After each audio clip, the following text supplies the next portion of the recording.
2 ayat 10.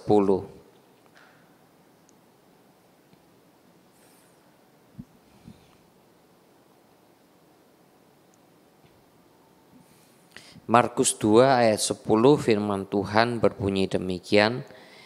Tetapi supaya kamu tahu bahwa di dunia ini Anak Manusia berkuasa mengampuni dosa. Berkatalah ia kepada orang lumpuh itu. Saya lanjutkan. Kepadamu kukatakan, bangunlah, angkatlah tempat tidurmu dan pulanglah ke rumahmu.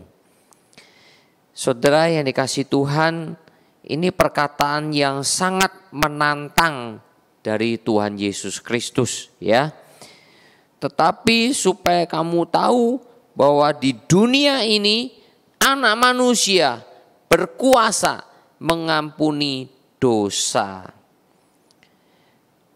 Bapak Ibu, kita berdoa, mohon pimpinan Tuhan dulu ya. Mari kita berdoa. Tolonglah kami Bapa untuk mempelajari kebenaran firman-Mu pada malam hari ini dari acara PA kami. Tolonglah ya Bapa, supaya ayat ini bisa kami pahami dengan tepat dan kami percaya akan pertolongan Tuhan di dalamnya.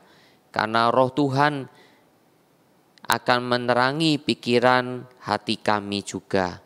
Dengar doa kami Bapa, dalam nama Tuhan Yesus Kristus. Amin. Bapak Ibu, peristiwa ini terjadi di Kapernaum, ya, di Kapernaum ketika Yesus mengampuni dosa seorang lumpuh dan sekaligus menyembuhkannya secara berurutan, ya. Ini peristiwa ini dicatat untuk membuktikan otoritas kuasa Yesus sebagai anak manusia, ya, sebutan. Ini pertama kalinya Yesus menyebut diri sebagai anak manusia. Ya. Saudara yang dikasihi oleh Tuhan, boleh dikata peristiwa ini berawal dari apa? Kedatangan Yesus di Kapernaum, di sebuah rumah, lalu tersiar kabar. Orang-orang menyiarkan kabar, Yesus datang di rumah si Anu, ya. Memang kita tidak tahu Yesus pergi ke rumah siapa, ya. Sehingga saudara, orang berbondong-bondong datang, banyak sekali, sehingga di rumah itu penuh sesak. Bahkan pintu masuknya pun penuh sesak, orang nggak bisa lewat lagi. Jadi saudara, kalau saudara lihat ini antusias orang berbondong-bondong mau melihat dan mengikut Yesus. Sekaligus ada juga yang ingin apa? Disembuhkan. Ya, seperti halnya yang sekarang sedang terjadi, ada orang katanya bisa menyembuhkan. Wah, banyak orang ya yang sakit datang. Nah, saudara yang dikasihi oleh Tuhan, tapi peristiwa ini saudara unik.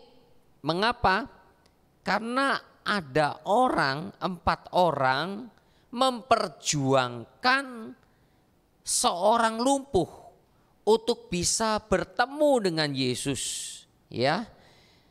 Sampai 4 temannya ini melihat rumah penuh sesak, lewat pintu nggak bisa, mereka naik ke atas, ya, membongkar atasnya, turunkan sampai ke depan Yesus.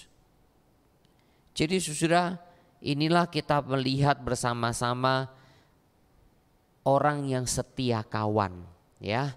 Orang yang setia kawan. Saudara, dalam kehidupan itu kita memang ada keluarga, tapi kita juga membutuhkan teman-teman, ya. Teman-teman yang setia kawan.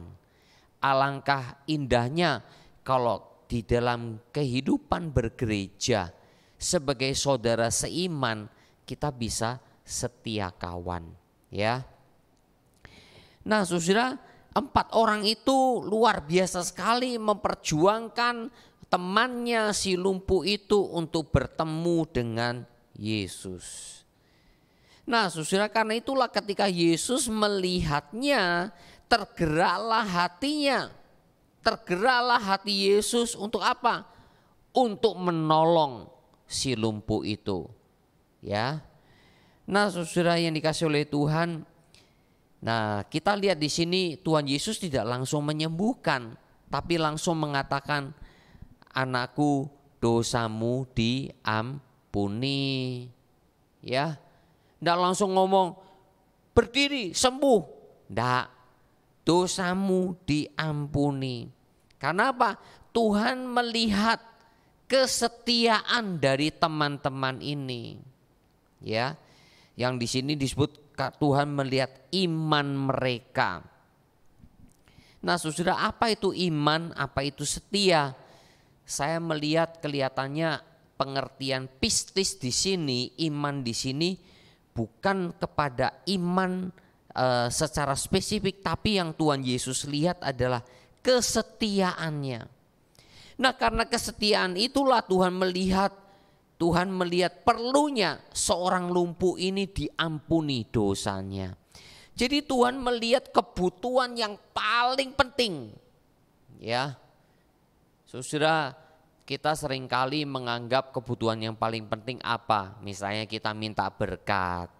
Kalau kita sakit kita minta sembuh. Itu yang seringkali ada pada kita.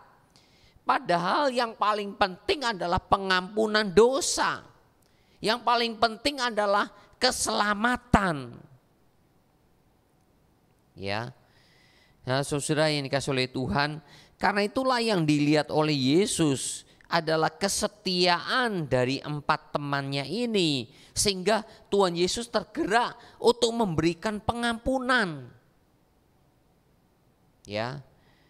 Saudara, tetapi banyak orang yang menganggap ini iman. Karena iman maka Yesus menyembuhkan. Nah, saudara, ini semua pemahaman yang boleh dikatakan hampir rata-rata disukai oleh banyak orang, termasuk orang Kristen. Kadang-kala juga hamba Tuhan begitu. Ya, oleh karena iman maka disembuhkan, karena iman maka disembuhkan. Padahal konteks ini jelas sekali, ya. Tuhan melihat apa? Yang dibutuhkan bukan sekedar kesembuhan, yang dibutuhkan yang utama adalah keselamatan, pengampunan dosa. Saudara, kita disembuhkan oleh Tuhan, tapi ternyata tidak diampuni dosanya, sama aja. Ya, sembuh memang, tapi setelah itu apa? Tidak memperoleh hidup kekal, karena apa? Dosanya tidak diampuni. Penjahat di sebelah salib Tuhan, hanya Tuhan katakan hari ini juga engkau bersama aku di Firdaus, betul kan? Dia tidak diturunkan dari salib, tidak dibebaskan dari salib. Dan Tuhan sendiri juga tetap disalibkan, dia menanggung semua dosa manusia. Karena itu tujuan hidupnya, tujuan yang utama menyelamatkan manusia yang berdosa, bukan sekedar menyembuhkan sakit penyakit. Ya. Nah orang seringkali nganggap itu iman. Karena itu saya katakan ini kesetiaan. Kalaupun iman itu bukan syarat. Nah orang Kristen seringkali mengatakan iman itu syarat.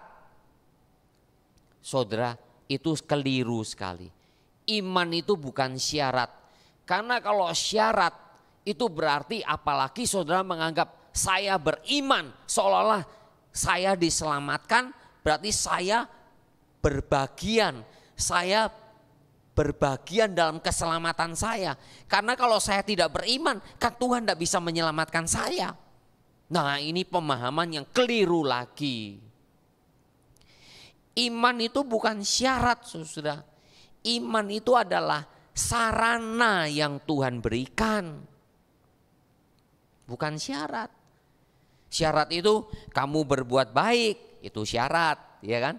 Kamu berbuat, karena itu hampir semua agama begitu. Kalau kamu berbuat baik, pasti Tuhan akan hitung kebaikanmu. Kalau engkau hidup suci, pasti Tuhan akan perhitungkan hidup sucimu. Begitukah? Salah, saudara. Salah. Iman itu bukan syarat. Iman itu adalah sarana yang Tuhan berikan. Dan itu pun dari Tuhan, bukan dari kita. Karena kalau dari kita nggak punya kemampuan beriman dengan sungguh-sungguh. Nggak punya kemampuan. Kayak itu Alkitab mengatakan iman itu pemberian Tuhan. Jadi karena itulah iman itu benih yang Tuhan tanamkan lewat firman Tuhan. Itu bagi saya di sini sebetulnya bukan pengertian iman dalam arti sarana itu, tapi Tuhan melihat apa? Tuhan melihat kesetiaan, kesetiakawanan dari 4 temannya ini yang begitu rindu dipertemukan kepada Tuhan Yesus. Ya. Nah, Saudara, kembali lagi, iman itu bukan syarat. Iman itu sarana yang Tuhan berikan kepada kita. Ya, Tuhan karuniakan sehingga kita bisa percaya kepada Yesus. Jadi kalau saudara dan saya bisa percaya Yesus, itu bukan karena kemampuan kita. Efesus 2 ayat 8, itu pemberian Allah. Itu bukan hasil usahamu, itu pemberian Allah. Ya. Nah, loh kalau gitu Pak Yohanes, perbuatan baik gimana? Hidup suci kita gimana? Hidup taat kita gimana? Perbuatan baik kita, hidup suci kita, ketaatan kita itu bukan syarat. Ketaatan kita, hidup suci kita, perbuatan baik kita itu adalah hasil sudah diselamatkan. Beda. Karena saya sudah percaya Yesus, karena saya sudah diselamatkan, saya ingin berbuat baik karena Tuhan lebih dulu baik sama saya. Saya mau taat kepada Tuhan karena Tuhan begitu baik sudah menyelamatkan saya. Saya mau hidup suci karena Tuhan begitu mengampuni saya, begitu memberikan jaminan keselamatan. Saya mau menjalani hidup suci karena saya tahu Tuhan juga suci adanya. Nah, Saudara, inilah bedanya kekristenan dengan agama lain. Itulah mengapa saudara dan saya kalau sudah diselamatkan, sudah mengaku percaya, seharusnya kita melakukan perbuatan baik. Seharusnya kita hidup taat, seharusnya kita hidup suci. Tapi semuanya itu bukan syarat masuk ke surga. Semuanya itu adalah hasil kita sudah diselamatkan. Ya. Jadi istilahnya apa ya? Rasa tanggung jawab kita, respon kita kepada anugerah Tuhan. Jadi saudara, kalau saudara berdoa, Tuhan saya kan sudah berbuat baik, Tuhan dia kan sudah melayani Tuhan, Tuhan kasih dia tempat di surga ya Tuhan. Loh, bukan itu. Saudara kalau berdoa, karena dia sudah begitu mengasihi Tuhan, karena dia sudah begitu mempersembahkan banyak untuk pekerjaan Tuhan, karena dia sudah ikut Tuhan begitu setia, Tuhan pasti akan kasih dia tempat di surga yang layak. Itu namanya syarat. Itu salah. Itu salah. Ya. Masalah mendapat tempat di surga, bahkan Yakobus dan Yohanes sampai ibunya diminta untuk bicara sama Tuhan Yesus. Anakku ditaruh ya di sebelah kanan, di sebelah kirimu ya Tuhan. Mengenai itu bukan urusanmu. Itu adalah ketetapan dari Allah Bapa di surga. Saudara, orang itu sering begitu. Seolah-olah apa? Saya sudah berjasa untuk Tuhan. Keliru, saudara. Kita tidak pernah berjasa kepada Tuhan. Kita harusnya mengucap syukur kepada Tuhan. Maka aku akan melakukan sebaik-baiknya untuk Tuhan. Itu sikap yang benar dari orang Kristen yang sudah diselamatkan. Jadi saudara yang kasih oleh Tuhan, sekali lagi, iman itu bukan syarat. Iman itu adalah sarana yang Tuhan berikan Tuhan tanamkan di dalam orang-orang yang akhirnya bisa percaya kepada Yesus. Kita bisa percaya kepada Yesus bukan karena kita, tapi karena Tuhan tanamkan iman. Lewat mana? Firman. Karena itu saudara, orang Kristen yang tidak membaca firman, dia tidak akan beriman dengan sungguh-sungguh. Karena dia tidak ngerti firman. Karena apa? Enggak akan tumbuh iman. Karena dia tidak tumbuh dalam firman. Itu selalu begitu. Ya.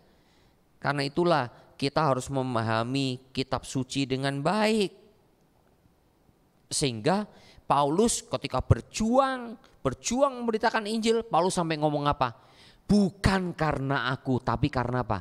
Anugerah Tuhan yang menyertai aku. Ini orang yang tahu diri, saudara. Bahwa Paulus tidak menganggap dirinya, aku orang berjasa. Tidak. Memang Paulus pernah ngomong, aku berjuang semuanya itu supaya aku memperoleh mahkota. Aku berjuang semuanya itu supaya aku tidak ditolak. Betul, Paulus pernah ngomong itu, saudara. Tetapi dia kemudian katakan, semua karena anugerah Tuhan. Semua karena Tuhan. Karena itu aku berjuang sebaik-baiknya untuk Tuhan. Jadi saudara, orang Kristen yang mengatakan dia berjasa kepada Tuhan, itu tidak tahu diri. Saudara, saya pun tidak menganggap saya berjasa pada Tuhan, tidak. Saya tidak akan anggap misalnya di dalam hal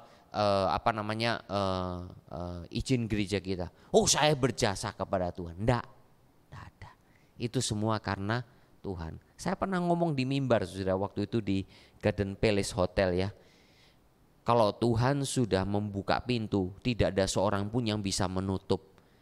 Kalau Tuhan sudah menutup pintu, tidak ada seorang pun yang bisa membuka. Saudara ingat enggak itu kata-kata itu? Saya selalu ngomong itu. Kalau Tuhan sudah berkehendak, tidak ada seorang pun yang bisa melarang. Kalau Tuhan sudah menutup, tidak ada seorang pun yang bisa membukanya. Buktinya apa? Nuh, bahteranya. Pintunya ditutup sama Tuhan, betul kan? Tidak ada seorang pun yang bisa buka. Ya. Tapi kalau Tuhan sudah buka, tidak ada seorang pun yang bisa tutup. Ya. Jadi semua karena anugerah Tuhan. Ya.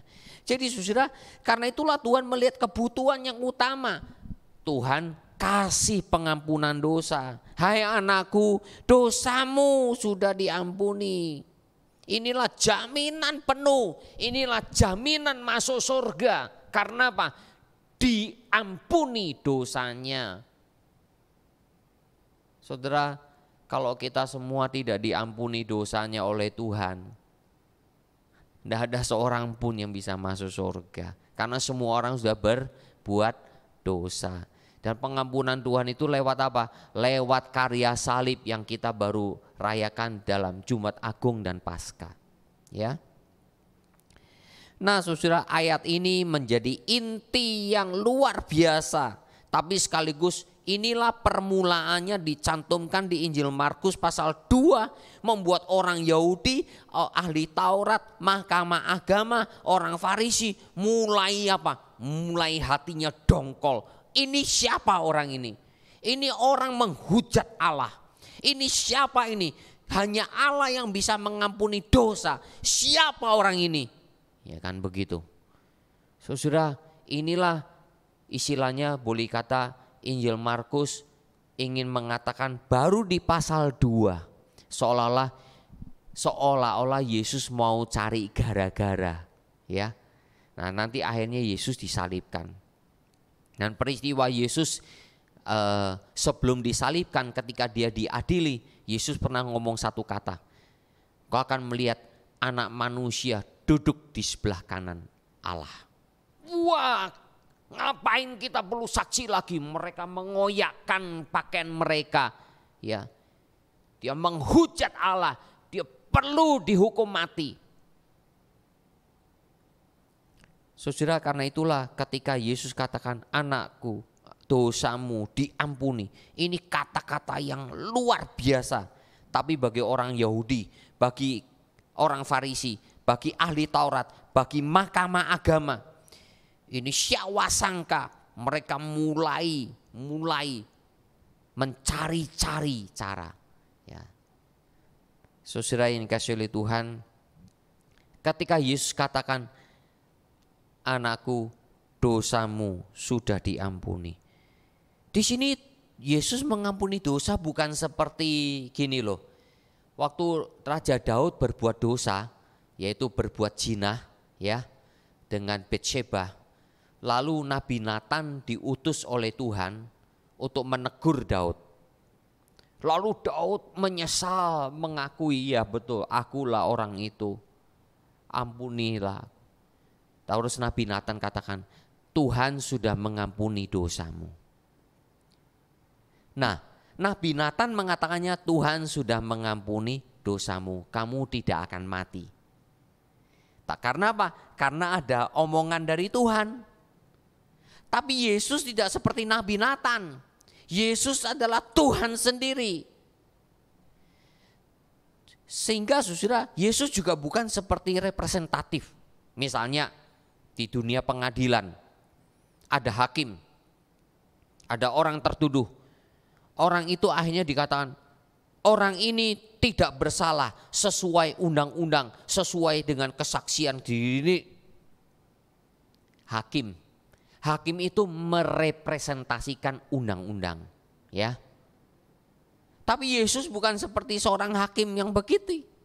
Yesus adalah Tuhan sendiri. Yesus adalah standar itu sendiri yang mengampuni dosa.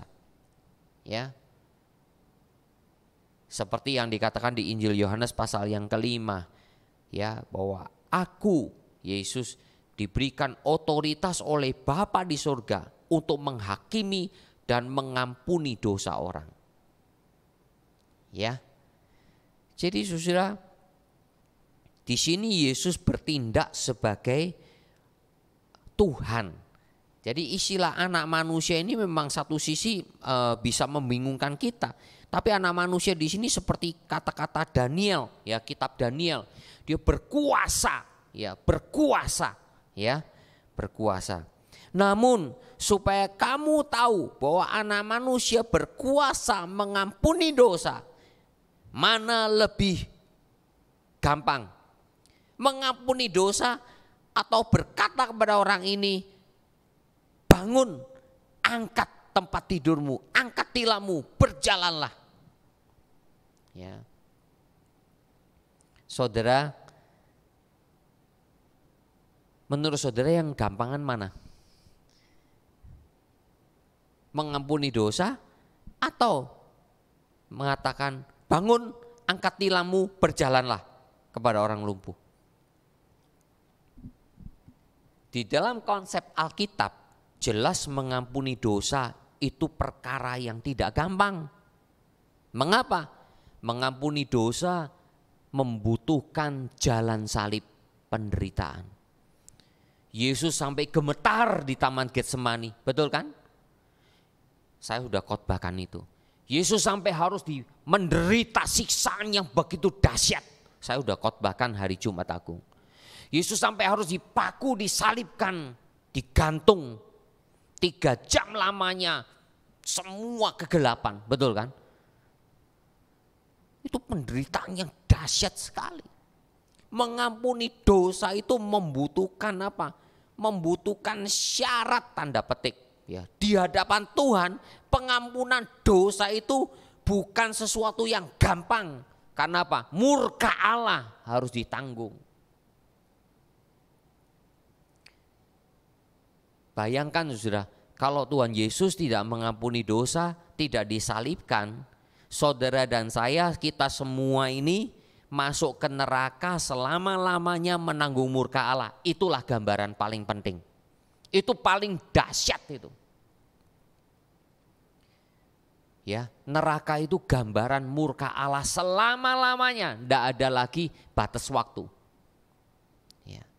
Nah, Yesus sudah menanggungnya di mana? Pada waktu dia didera, menderita, disalibkan, mati, dikuburkan selama 3 hari.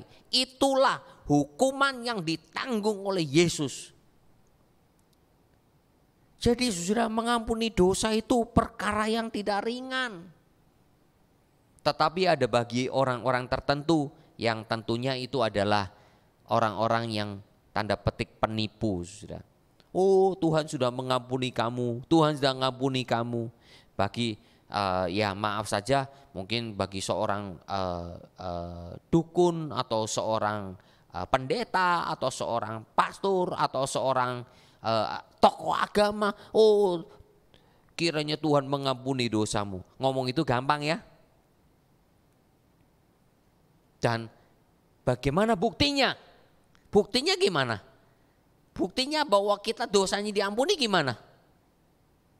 Gak ada bukti kan? Gak ada bukti kan? Maka banyak orang menganggap, oh menyembuhkan itu lebih susah. Karena harus dibuktikan. Pikiran Tuhan terbalik semua dengan kita. Dalam arti apa? Cara berpikirnya Tuhan melihat semua masalah dosa, masalah penyakit itu semua terbalik semua dengan kita. Karena apa? Karena kita sudah berdosa. Karena kita orang yang sudah berdosa. Kita semua pikirannya terbatas. Ya. Saudara, bagi banyak orang pada waktu itu, kalau orang kena penyakit dianggap itu dosa. Memang tidak ada salahnya saudara ya. Tapi saudara, penyakit itu dari mana sih? Sakit penyakit. Kalau ngelihat dari runutan, Tuhan menciptakan semuanya baik. Tapi ketika manusia berdosa, Tuhan mengutuk. Betul kan? Karena perbuatan dosa manusia, Tuhan mengutuk. Mengutuk seluruh dunia, termasuk adanya permusuhan. Nah, karena dikutuk oleh Tuhan akibat dosa Adam dan Hawa, maka kita akhirnya nanti mati. Nah, mati itu membuat apa? Tubuh kita ini semuanya ada sakit penyakit. Kemudian bisa saja ada dosa, ada keturunan ya, dari orang tua kita ada diabetes, akhirnya kita nurun diabetes. Ada kanker, nurun kanker, betul kan? Keturunan itu juga bisa, DNA, ya. Bisa juga karena apa? Karena dosa orang tertentu, ya. Mungkin karena melakukan sesuatu sehingga Tuhan marah. Pada waktu itu dikasih sakit penyakit, itu bisa, ya. Bisa juga karena apa? Perbuatan dari si jahat. Karena mungkin kita main-main dengan si jahat, itu bisa. Sakit penyakit, ya. Jadi serangan dari si jahat. Sakit penyakit juga bisa terjadi karena apa? Karena kita tidak jaga kesehatan kita sendiri. Jadi saudara, sakit penyakit itu banyak alasannya.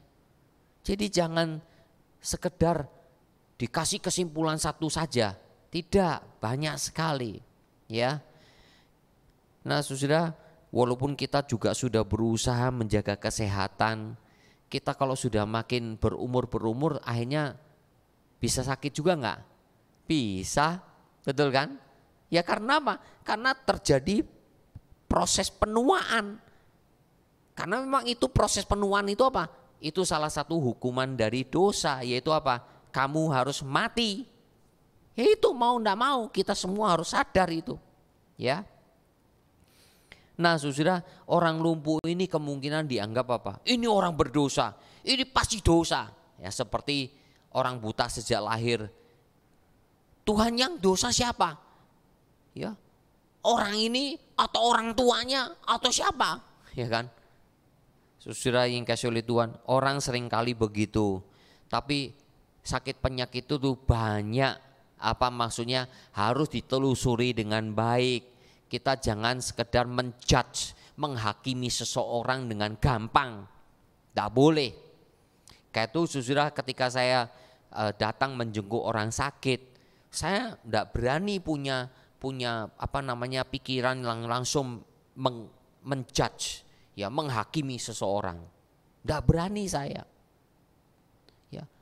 Karena apa? Saya bukan Tuhan. Betul kan? Saya tidak tahu. Saya tidak tahu kehidupan orang itu, betul kan? Saya tidak tahu bagaimana kerohanian orang itu. Saya tidak tahu. Saya tidak boleh menjudge seseorang, menghakimi seseorang. Nah, saudara yang dikasihi oleh Tuhan, tapi Tuhan di dalam peristiwa ini ingin mengajar kita orang Kristen. Hati-hati, jangan berprasangka buruk dengan orang yang kena sakit penyakit tertentu. Tidak boleh. Ya. Serahkan saja sama Tuhan. Tuhan yang paling tahu. Ya. Dan Tuhan kalau mau menyembuhkan, dia pasti mau menyembuhkan. Bisa menyembuhkan. Tapi kembali lagi, Tuhan bukan pembantu kita. Tuhan bukan bisa kita suruh-suruh. Apalagi ada orang-orang tertentu dengan iman pasti didengar sama Tuhan. Loh, jadi dengan iman pasti didengar Tuhan, Tuhan pasti sembuhkan kamu. Begitu? Enggak, sudah. Dengan percaya kepada kedaulatan Tuhan, kepada kehendak Tuhan, kita serahkan kepada Tuhan. Ya. Tuhan akhirnya sembuhkan orang ini, saudara. Tapi supaya kamu tahu, anak manusia berkuasa untuk mengampuni dosa. Berdiri, angkat tilammu, berjalan. Luar biasa ini. Ini kuasa yang luar biasa. Tapi kuasa penyembuhan dari Tuhan itu memang kita patut kita kagumi. Tapi yang lebih penting, yang paling penting yang kita butuhkan bukan penyembuhan itu. Tapi apa? Pengampunan dosa itu. Saudara, kalau kita sudah diampuni dosa kita, itu jaminan keselamatan. Karena kita sudah terima Yesus Kristus. Sehingga kalaupun kita di dunia harus mengalami sakit penyakit, harus mengalami kesulitan, memang kita tetap minta pertolongan Tuhan. Kalau bisa Tuhan tolong kita, sembuhkan dari penyakit, tolong dari kesulitan, kita boleh minta. Tapi saudara, itu bukan yang utama, bukan yang primer. Yang primer, yang utama adalah keselamatan, pengampunan dosa, itu yang penting. Saudara yang dikasihi oleh Tuhan, karena itulah ini ayat yang sangat luar biasa. Akhirnya Tuhan menolong orang lumpuh itu. Tapi saudara, sebetulnya kalaupun orang lumpuh itu tidak disembuhkan, sebetulnya tidak masalah. Kenapa? Karena sudah diampuni dosanya, betul kan? Namun, ya supaya orang melihat, dalam arti apa? Bahwa Yesus berkuasa mengampuni dosa, maka disembuhkanlah orang lumpuh itu. Tanda petik seolah-olah menjadi bukti. Kamu menginginkan bukti? Aku berikan bukti itu. Tapi saudara, apakah setelah mendapat bukti itu orang Yahudi percaya Yesus semua? Enggak. Setelah melihat mujizat-mujizat Yesus, orang Yahudi semua percaya Yesus? Tidak. Bahkan mujizat yang paling hebat, ya boleh dikatakan paling hebat, apa itu? Lazarus yang sudah mati, sudah dikubur, sudah 4 hari dibangkitkan. Betul kan? Itu mujizat yang hebat sekali. Orang Yahudi percaya enggak? Enggak. Mereka semakin apa? Semakin cari cara bunuh Yesus. Itu saudara, sekali lagi, orang Kristen yang cari mujizat itu sungguh orang Kristen yang belum mengerti ajaran iman Kristen yang benar. Kita cari kesembuhan dalam arti minta tolong kesembuhan dari Tuhan, bukan tidak boleh. Boleh. Tapi itu bukan utama. bukan utama. Sehingga kalaupun kita tidak sembuh, kita tidak kecewa sama Tuhan. Kita tetap cinta Tuhan. Kita tetap apa? Ikut Tuhan. Kita lebih tahu bahwa apa? Surga itu yang paling utama. Karena kita kalaupun sembuh, saudara, tetap enggak, maaf ya, maaf ya, tetap enggak nanti kita semua meninggal dunia? Tetap kan? Betul kan? Tetap kok nanti berakhirnya di mana? Kuburan. Iya kan? Karena tujuan kita bukan dunia ini, tujuan kita apa? Surga yang kekal. Itu. Nah, inilah yang Tuhan inginkan supaya kita tahu. Bukan kesembuhan yang kita cari. Keselamatan itu yang harusnya kita cari. Nah, orang lumpuh ini, saudara, sudah mendapatkan keselamatannya. Kalaupun dapat kesembuhan, itu hokinya. Kita katakan begitu. Itu hokinya. Ya, kalaupun saudara kita sudah diselamatkan, lalu Tuhan sembuhkan kita, itu hoki kita. Tapi saudara, bukan kesembuhan itu yang kita agung-agungkan. Keselamatan itu yang kita harus agung-agungkan. Keselamatan di dalam Yesus Kristus. Nah, itu yang kita harus agungkan bersama-sama. Kiranya firman Tuhan menolong kita, menguatkan kita semua untuk memasuki pemahaman-pemahaman yang benar tentang ajaran firman Tuhan. Mari kita berdoa. Terima kasih Bapa untuk firman-Mu yang telah menolong kami supaya kami memahami ajaran prinsip-prinsip firman Tuhan yang adalah ajaran iman Kristen, supaya kami tidak diombang-ambingkan oleh ajaran-ajaran yang menyimpang, tapi biarlah Tuhan tolong kami untuk terus mengikut jalan Tuhan. Terima kasih ya Bapa, kami akan pulang sertai perjalanan kami semua. Pertemukan di kesempatan lain kali 2-3 minggu lagi dalam acara PA kami. Dalam nama Tuhan Yesus Kristus kami berdoa. Amin. Terima kasih, selamat malam.